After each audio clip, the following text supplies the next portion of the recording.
Chaque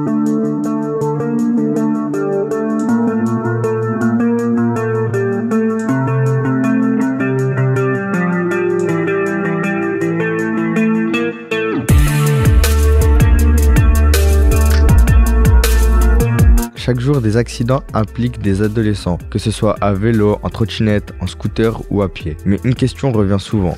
Quand on est mineur, est-ce qu'on est vraiment intouchable devant la loi? Peut-on être tenu responsable d'un accident? Que risquent les parents? Pour en savoir plus, nous recevons Maître Dominique Magny, avocat inscrit au barreau de Mâcon. Bonjour Maître. Bonjour Ayoub, bonjour à tous. Quand on commet une infraction, on ne respecte pas la loi et notre responsabilité pénale peut être engagée. Pouvez-vous nous expliquer ce que cela veut dire exactement?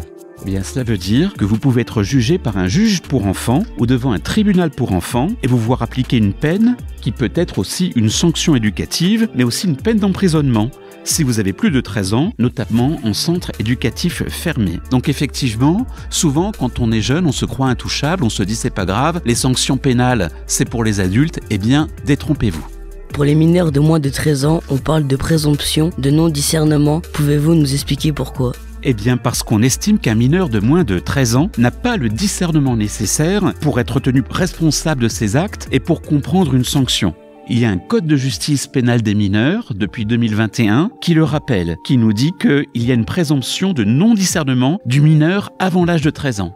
Mais c'est une présomption qu'on appelle, nous en justice, une présomption simple. C'est-à-dire qu'il y a des mineurs de moins de 13 ans, qui ont 12 ans et demi, dont on peut considérer qu'ils sont, aptes à comprendre ce qu'ils ont fait et aptes à avoir une sanction. Donc comment on le sait ça? Eh bien c'est le juge qui se fait son idée en parlant avec le mineur.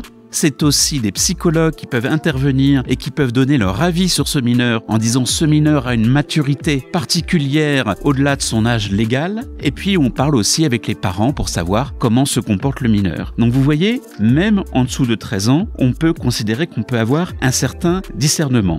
Mais c'est très rare. En fait, le droit rejoint un peu la psychologie. Vous aviez tout à l'heure une psychologue qui s'exprimait sur le sujet. On essaye de voir l'intériorité du mineur. Cet acte, l'a-t-il voulu? L'a-t-il compris? Et saura-t-il donner un sens éventuel à la sanction éducative ou à la peine qui lui sera donnée? Voilà les questions qu'on se pose.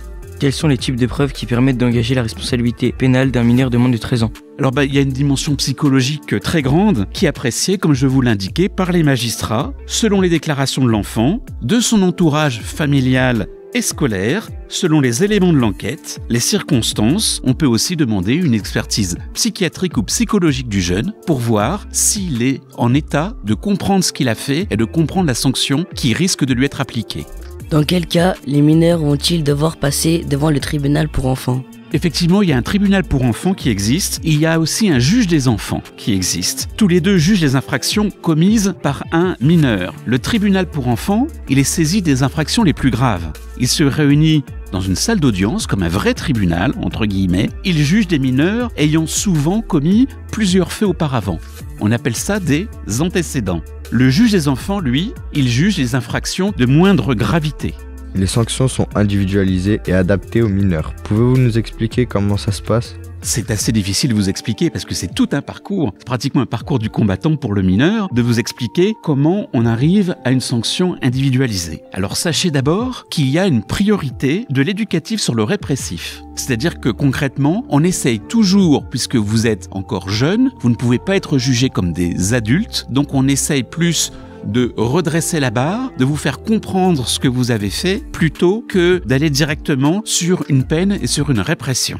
Donc, le mineur est convoqué devant une juridiction pour mineurs, au plus tard 3 mois après la remise de sa convocation. En fonction de la gravité de l'infraction et de l'âge du mineur, au moment des faits, la juridiction chargée de juger le mineur n'est pas la même. Vous avez le tribunal de police pour des contraventions qui sont les plus graves, le juge des enfants ou le tribunal pour enfants pour les délits. Vous avez même une cour d'assises des mineurs pour les mineurs de 16 à 18 ans qui commettent des crimes. Alors, le juge des enfants, il statue en 2 temps. Déjà sur la culpabilité du mineur. Il va dire déjà, j'estime que tu as commis ces faits et donc je te déclare coupable. Et puis, il dit, on se revoit dans 6 ou 9 mois et là, tu auras une sanction. Et donc, dans ces 6 ou 9 mois, dans l'intervalle, il peut demander à ce que vous soyez vu par un éducateur, il peut vous obliger à certaines choses, certaines surveillances de votre comportement. C'est ce qu'on appelle une mise à l'épreuve éducative, qui va durer entre 6 et 9 mois. Vous avez un éducateur qui vous suit, vous avez un accompagnement personnalisé et après, au bout de 6 ou 9 mois, vous revenez devant le juge. Et là, le juge, il peut voir comment ça se passe, si vous avez bien respecté les mesures éducatives et en fonction de ça, il vous donnera la sanction la plus adaptée. J'ai eu le cas d'un jeune qui avait été accompagné dans une espèce de galère par un de ses copains qui lui a dit « Écoute, on va faire une expédition punitive parce qu'un tel, il a regardé ma sœur, je veux pas qu'il regarde ma sœur. » Donc l'autre était arrivé, ils avaient tapé sur quelqu'un, il l'avait après harcelé parce qu'il avait filmé et ils avaient diffusé ça dans tout le collège. Eh bien, mon client, au bout de 9 mois, on s'est rendu compte qu'il avait compris, qu'il avait fait un mot d'excuse, qu'il se comportait très bien et que celui qui l'avait emmené dans ce genre d'expédition, lui, eh bien, il avait eu un comportement pendant ces 6 à 9 mois qui n'était pas le même. Eh bien, l'un a été plus sanctionné que l'autre. Mon client, il a eu une simple dispense de peine, plus simplement, je crois, un rappel à la loi, et on lui a dit, écoute, on estime qu'effectivement, on n'a plus besoin de te donner un suivi éducatif parce que tu nous as montré, pendant ces 6 mois en attente de ta peine, que tu étais quelqu'un qui pouvait s'amender et faire au mieux. Dans quel cas les mineurs peuvent-ils avoir une peine de prison avec ou sans sursis ? Alors, la peine de prison pour les mineurs, elle est exceptionnelle. C'est pour les délits les plus graves, notamment en ce qui concerne les atteintes graves aux biens ou aux personnes. Si vous allez brûler quelque chose, une maison, une école, vous risquez effectivement de vous retrouver en centre éducatif fermé. Si vous êtes en état de récidive, c'est-à-dire que c'est pas la première fois que vous passez devant un juge des enfants ou un tribunal pour enfants, là on va tenir compte aussi. On va dire il n'a pas compris les premières mesures éducatives. Donc effectivement, dans ce cas-là, vous risquez une peine d'emprisonnement. Quel est votre rôle quand vous représentez un mineur ?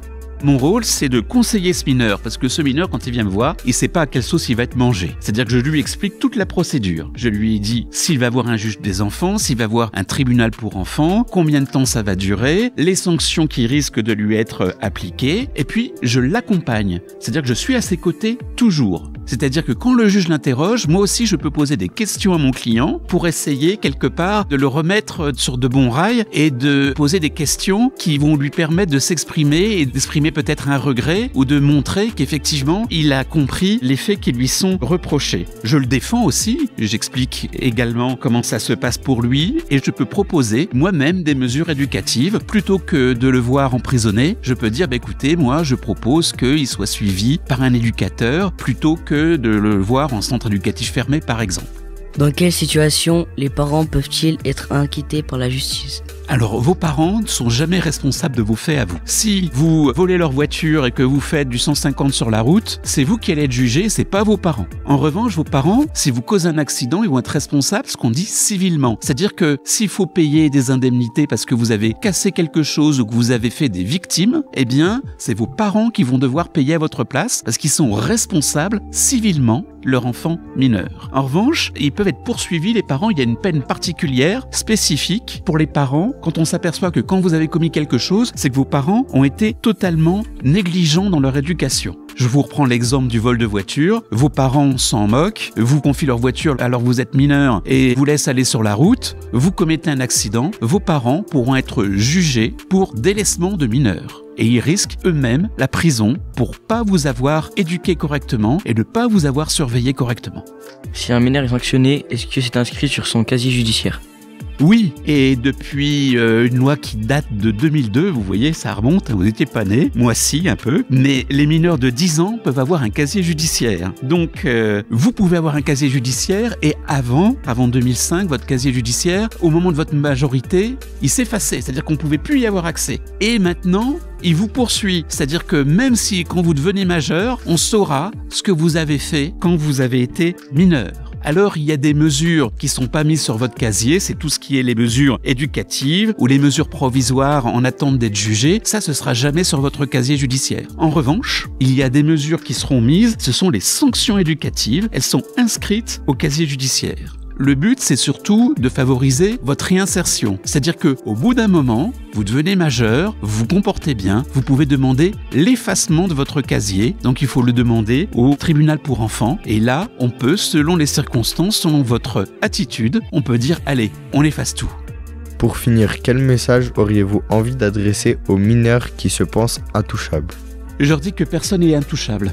que les prisons, que les hôpitaux, les cimetières sont pleins de jeunes inconscients qui se pensaient intouchables. Vous savez, quand on a votre âge, on a l'impression que le monde vous appartient et qu'on peut prendre n'importe quel risque. J'étais jeune comme vous, j'y ai laissé des dents sur une porte de grange parce que je m'amusais à dévaler une pente chez ma grand-mère et j'ai oublié de freiner. On se chronométrait entre cousins, j'ai fait le meilleur temps mais je me suis mangé la porte de grange. Donc on fait tous des bêtises. Mais effectivement, on a tendance quand on est jeune à sous-estimer les risques.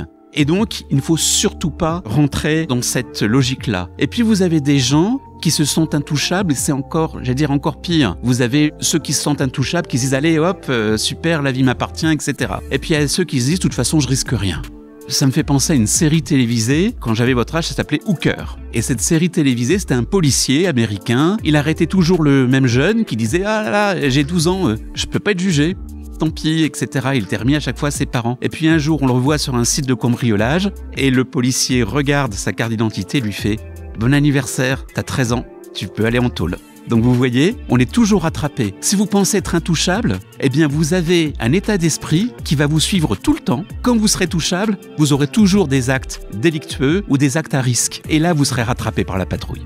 Merci beaucoup à Maître Dominique Magny, avocat, d'être venu répondre à nos questions. Cette émission a été réalisée par les élèves du Collège Cromené, situé au Creusot, en atelier scolaire avec Radio Aléo, dans le cadre d'un partenariat avec la préfecture de Saône-et-Loire. Vous pouvez retrouver toutes les émissions sur le site radioaléo.fr.